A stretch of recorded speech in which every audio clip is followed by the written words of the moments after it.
देखिए, जहांगीरपुरी में पहले तो जो शोभा यात्रा निकली थी वो बग़ैर परमिशन की निकली थी। तीसरी जो शोभा यात्रा है शाम में निकली, वो बग़ैर परमिशन की निकली और उसमें हथियार थे, तलवारें थी, तमंचे थे और वो प्रोवोकेटिव नारे और इस तरह लोगों को छेड़ने वाली बातें कहते हुए वहाँ पहुँचे मस्जिद पर। और जब उन्होंने वहाँ के लोगों को छेड़ा, मस्जिद पे झंडा लगाने की कोशिश की, लेडीज़ को परेशान किया, तब जाके लोगों ने रिएक्ट किया। वहाँ के लोगों ने इससे पहले 2 बार यात्रा जा चुकी थी वहाँ से दिन में। तो जाहिर बात है कि जब उन्होंने उनको रोका या उनके पीछे दौड़े या उन पर पत्थर लगाए, तब वो भागे वहाँ से। तो ऐसा दिखाया जा रहा है कि जैसा कि वो पत्थर मारने से ही बवाल हुआ है। हालांकि उससे पहले जो कुछ हुआ उसको आप नज़रअंदाज कर रहे हैं। यानी उससे पहले वो तलवारें दिखाते हुए, भाले दिखाते हुए, लाठियां दिखाते हुए वहाँ तक पहुँचे और उत्तेजनक बातें कहने लगे, नारे लगाने लगे। वो चीज़ यानी वो ऑब्जेक्शनबल बातों को नज़रअंदाज किया गया और पूरी कार्रवाई एकतरफा तौर पे हुई। यानी पुलिस ने तकरीबन 14-15 मुस्लिम नौजवानों को गिरफ़्तार किया, 2-4 दूसरे लोगों को गिरफ़्तार किया। लेकिन जो लोग यानी अगर बग़ैर परमिशन के यात्रा निकाली गई थी और उसमें इस तरह की चीज़ें दिखाई गई थी जो गैर कानूनी काम है, तो उनके ख़िलाफ़ भी कार्रवाई होनी चाहिए थी, उससे ज़्यादा कार्रवाई होनी चाहिए थी। वो कार्रवाई नहीं हुई। फिर उससे आगे बढ़कर यानी बिल्कुल ही आप कह सकते हैं कि इल्लीगल तरीक़े से, यानी देखिए MCD का तरीक़ा ये होता है, कानून भी ये कहता है कि पहले अगर कोई इनकरेजमेंट है, गैर कानूनी तरीक़े से लोगों ने अवैध तरीक़े से बनाए हैं मकान अपने, तो उनको नोटिस दिया जाता है। नोटिस के बाद अगर वो जवाब देते हैं और उसके लिए कागजात सबमिट करते हैं और कागजात से अगर इत्मीनान नहीं होता है, तब जाके यानी तोड़ने की कार्रवाई होती है। लेकिन ये सब करने के बजाय अचानक जो है NDMC ने ये तय किया कि हम मकानात तोड़ेंगे और मकानात तोड़ना शुरू कर दिया। दुकानें तोड़ी, मस्जिद का सामने का पोर्शन तोड़ा और जब यानी 11:15 बजे सुप्रीम कोर्ट का फैसला आ गया और ये इत्तला मिल गई उनको, तब भी उन्होंने कार्रवाई न की। ये कहा कि हमारे पास में कोई लिखित रूप में अब तक कोई चीज़ नहीं आई है। तो तकरीबन 1 बजे जाके जो है वो कार्रवाई रोकी गई। तो आप सोचिए कि ये जो कुछ किया गया, ये पूरा गैर कानूनी तरीके से किया गया। तो ये किस किस्म का माहौल बनाना चाहती है बीजेपी? यानी आप एक तो ये है कि इस तरह के जो लोग यात्राएं निकाल रहे हैं, देखिए असल में एक और बात ये है कि आप धर्म का नाम बदनाम करने की कोशिश कर रहे हैं। देखिए आमतौर पे ये लगने लगा है, यानी ये सिर्फ यहाँ की बात नहीं है, 7-8 मकामात में देश में हुआ। रामनवमी का वक्त आया तो लोग समझते हैं कि भाई रामनवमी के मौके पर शोभा यात्रा निकल रही हो, कोई यात्रा निकल रही हो, पीसफुल तरीके से निकलेगी, धार्मिक चीज़ है, निकल जाएगी। लेकिन अब उसमें आप एक समुदाय को टारगेट करें, नारे लगाएं, तोड़फोड़ करें और उसके बाद जो है यानी ये तासुर देने की कोशिश करें कि भाई हम पीसफुल तरीके से नहीं, बल्कि हम यानी आप आए ही इस काम के लिए कि आप लोगों को भड़काएंगे, उत्तेजक भाषण देंगे या ये कि हथियार दिखाएंगे, लहराएंगे। तो ये जो सूरत हाल है, ये सूरत हाल पे काबू पाना चाहिए। इससे देश की छवि बहुत बुरी तरह ख़राब हो रही है। वो जिन लोगों ने हथियार दिखाए हैं, जिनके हथियार लहराए हैं, उत्तेजक भाषण दिए हैं, नारे लगाए हैं, वो सब चीज़ें सोशल मीडिया पे मौजूद है। हमारा जो नेशनल मीडिया है, हमारा जो टेलीविज़न चैनल्स हैं, वो उसको नंदाज कर रहे हैं, वो नहीं दिखा रहे, लेकिन वो चीज़ें मौजूद हैं। कार्रवाई करना हो तो उन पर भी कार्रवाई होनी चाहिए। अच्छा, पुलिस ये मानती है कि ये बगैर परमिशन की यात्रा निकली है, तो फिर पुलिस तो कह रही है इस बात, फिर उसके खिलाफ कार्रवाई क्यों नहीं हो रही है?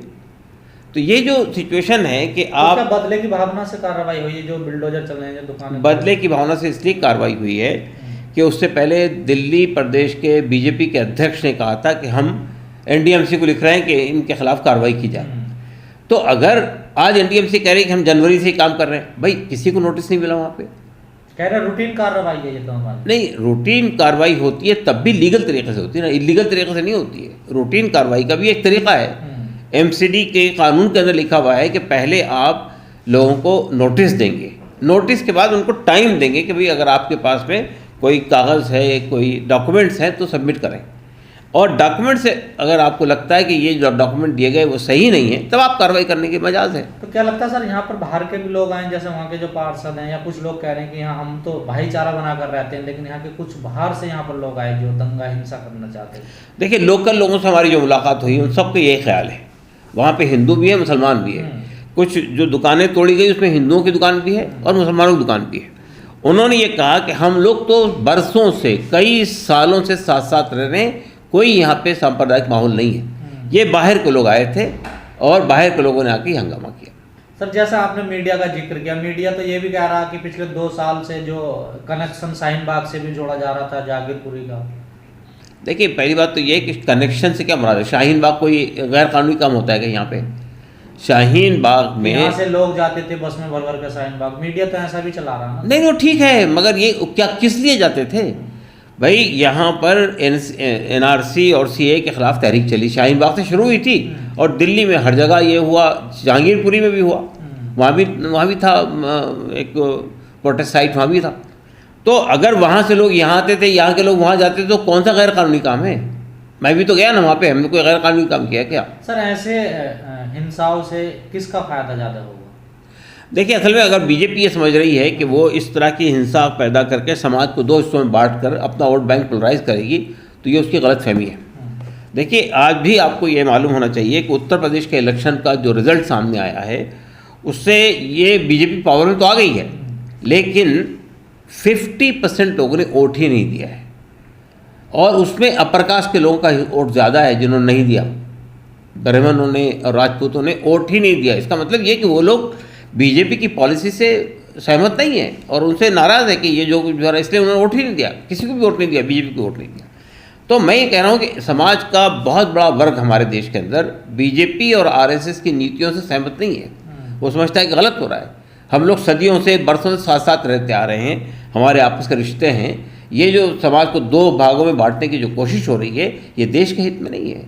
और देखिए, असल सवाल ये है कि बीजेपी ये कोशिश कर रही है कि ये जो बहुत बड़ी समस्याएं देश के सामने खड़ी हुई है, महंगाई की, बेरोज़गारी की, उससे लोगों का नज़र, यानी उससे लोगों को भटका कर किसी और मामले में उलझाया जाए।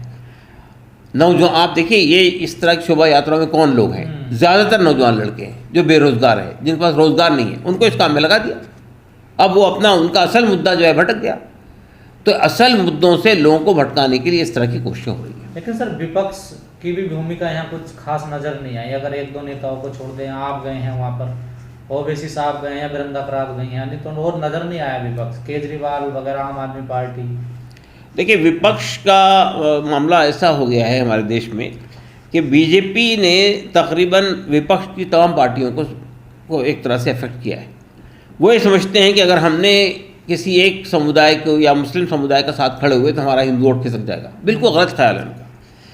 देखिए, असल में जब तक कि विपक्ष मैदान में नहीं आएगा, उसका जो सपोर्ट बेस है वो ख़त्म हो जाएगा। मिसाल के तौर पर मैं बात करता हूँ आपके कि उत्तर प्रदेश में 79-80% मुसलमानों ने अखिलेश यादव को सपोर्ट किया, ओवैसी साहब को सपोर्ट नहीं किया। लेकिन आज अखिलेश यादव कहीं नज़र नहीं आते आपको, तो क्यों देगा दोबारा मुसलमान अखिलेश यादव को वोट? तो ये जो बात है कि जिनका, देखिए, कांग्रेस पार्टी का जो ट्रेडिशनल वोट बैंक था वो क्या था? अपर कास्ट, मुसलमान और दलित। अब ना उनके पास अपर कास्ट है, ना दलित है, ना मुसलमान है। तो अगर उनको अपना वोट बैंक वापस लेना है तो इनके जो इश्यूज़ हैं, इन समुदायों के जो इश्यूज़ हैं, उनके साथ खड़ा होना पड़ेगा। नहीं, देखिए, मतलब ये होता है कि आज के ज़माने में आप जानते हैं कि पॉलिटिकल पार्टी क्या करती है। पॉलिटिकल पार्टी पब्लिक में जाती है ना, इश्यूज़ को लेकर एहतजाज करती है, एजिटेशन करती है, मुद्दा उठाती है। पॉलिटिकल पार्टी कोई NGO नहीं है कि एक सिंबॉलिक प्रोग्राम कर दिया और बैठ के घर पे। पॉलिटिकल पार्टी काम तो मैदान में जाना है, पब्लिक से जूझना है, पब्लिक के इश्यूज़ को लेकर खड़ा होना है।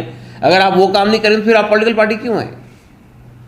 तो वो कहाँ जा रहे हैं सर लोगों के बीच? वो तो ट्यूटर खेल रहे हैं सब लोग। हाँ, तो यही तो मैं कह रहा हूँ आपसे कि ये पॉलिटिकल पार्टी अगर नहीं करेगी, समाज में नहीं जाएगी, पब्लिक के इशू नहीं उठाएगी, तो इररिलेवेंट हो जाएगी, ख़त्म हो जाएगी। सर, बीजेपी का नेता ये कह रहे हैं कि हिंदू जाग रहा है, वो खुल करके अपने धर्म को मजबूत कर रहा है, ऐसी यात्राओं के जरिए शोभा यात्रा निकाल रहे हैं। तो आप ये कहना चाहते हैं कि हिंदू का जागना इसी तरह का होगा कि दूसरों को छेड़ना, दूसरों पे हमला करना, दूसरों को गालियाँ देना? देखिए, बीजेपी ने हिंदू धर्म का मजाक बना दिया है। राम के बारे में आम तौर पे ये बात धारणा है, ये माना जाता है, ये मुसलमानों के यहाँ भी और गैर हिंदुओं में भी ये बात कहा जाती है कि राम को क्या कहा जाता है? पुरुषोत्तम, मर्यादा पुरुषोत्तम। अब राम के नाम पर अगर आप गालियाँ देना शुरू करेंगे, जय श्री राम बोलने के लिए ज़बरदस्ती करना शुरू करेंगे, मस्जिदों पर जाके झंडा लगाना शुरू करेंगे, तलवारें लहराएंगे, ये जय श्री राम का काम हुआ क्या? ये मर्यादा पुरुषोत्तम वाला की धारणा है क्या ये चीज़?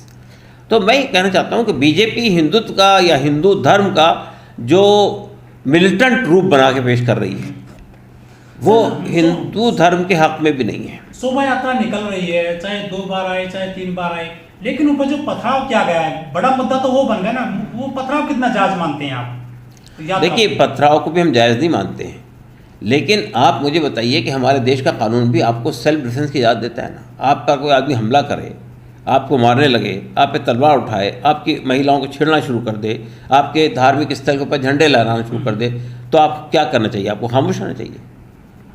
तो अगर पथराव उन्होंने किया था तो अपने डिफेंस में किया था। तो चिंगारी भड़काने की कोशिश की गई थी यहाँ पे। चिंगारी नहीं, शोला भड़काया गया था। चिंगारी से तो छोटी सी चीज़ होती है, पूरी आग लगा दी गई थी। मोदी जी सर कहते हैं कि हम जो है कपड़ों से पहचान लेते हैं आतंकियों को, तो क्या सीसीटीवी के आधार पर कार्रवाई नहीं कर सकती पुलिस? नहीं, पुलिस कार्रवाई कर सकती है, पुलिस नजरअंदाज कर रही है चीज़ों को। देखिए, असल में हमारे देश में एक और बात हो रही है, बहुत बुरा मामला है। देखिए, होता ये था हमेशा से कि सत्ता किसी के पास भी हो, पुलिस निष्पक्ष होती थी, एडमिनिस्ट्रेशन निष्पक्ष होता था कार्रवाई करने में, वो सबके साथ बराबरी का मामला करता था। अब सूरत हाल ये हो गई है कि पुलिस निष्पक्ष नहीं रही है, पुलिस एक तरफा कार्रवाई करती है। सर, इस पूरे मामले में कुछ मुस्लिम युवक जेल गए हैं, जिनको आरोप बनाया पुलिस ने, वो तारीख भुगतेंगे, मुकदमे चलेंगे, लेकिन जो इस शोभा यात्रा में सैकड़ों जो युवा पीढ़ी रही है, जिन्होंने हथियार लहराए, नारे लगाए जय श्री राम के, ज़्यादा नुकसान किस समुदाय का हुआ है पूरे इस मामले में? मेरे नज़दीक बहुत बड़ा नुकसान हिंदू समुदाय का हुआ है। हिंदू समुदाय की नौजवानों के अंदर जो इमोरल एक्टिविटीज़ आ रही है, रूल ऑफ लॉ को हाथ में लेने की जो बात हो रही है, कानून को हाथ में लेने की जो बात हो रही है, इससे देश का जो वातावरण बनेगा आइंदा, सिर्फ मुसलमानों का नुकसान नहीं होगा, इससे पूरे देश का नुकसान होगा। लेकिन लोग ये समझेंगे कि अगर मुझे अपना काम करवाना तो ताकत के जरिए से निकालना है मुझे, तो जिसकी लाठी उसकी भैंस वाला कानून चलेगा देश में, रूल ऑफ लॉ नहीं चलेगा। लेकिन यूएपीए वगैरह जैसे जो क्रिटिकल बहुत ही कठिन धारा है, वो तो मुस्लिमों पे लग रही है। हाँ, चाहे लखनऊ हो, चाहे शाहीन बाग हो, चाहे जहांगीरपुरी हो, बिल्कुल लग रही है, तो नजर आ रहा है। सर फंसते चले जाएंगे मुस्लिम तो। नहीं, देखिए, मसला ये कि ये जो हो रहा है, ये जो लोग ये समझते हैं कि हम मुसलमानों के हौसलों को पस्त कर देंगे इस तरह के धाराएं लगाकर, जेलों में डालकर, तो ये उनकी गलत ख्याली है। देखिए, मुसलमानों में हमारी कोशिश ये है कि कोई रिएक्शनरी अप्रोच ना पैदा हो। आप देखिए, अभी हम पूरे मुल्क में यही काम कर रहे हैं, मुसलमानों को समझाने की कोशिश कर रहे हैं कि ये एक छोटा सा तबका है जो छेड़छाड़ करके लोगों को ला रहा है मैदान में। हिंदुओं की मेजॉरिटी उनके साथ नहीं है, लेकिन चूंकि पुलिस उनका साथ दे रही है, चूंकि एडमिनिस्ट्रेशन उनका साथ दे रहा है, चूंकि हुकूमत उनका साथ दे रही है, इसलिए वो ताकत का मुजाहरा कर रहे हैं। लेकिन तुमको उसके जवाब में कानून को अपने हाथ में नहीं लेना चाहिए। आप कानून के ज़रिए से मसले को हल करने की कोशिश करें। कल भी हम लोग गए थे, परसों भी हम लोग गए थे, हमने लोगों को ये समझाने की कोशिश की, हमारा रास्ता जो है एजुटेशन का रास्ता है, हम एजुटेशन करेंगे, जंतर मंतर पर आएंगे, आवाज़ उठाएंगे, जो कानून के ज़रिए से हमें अपनी आवाज़ उठाने का हक हासिल है उसको हम पूरी तरह से हल करेंगे। हम कोई अवैध काम नहीं करेंगे।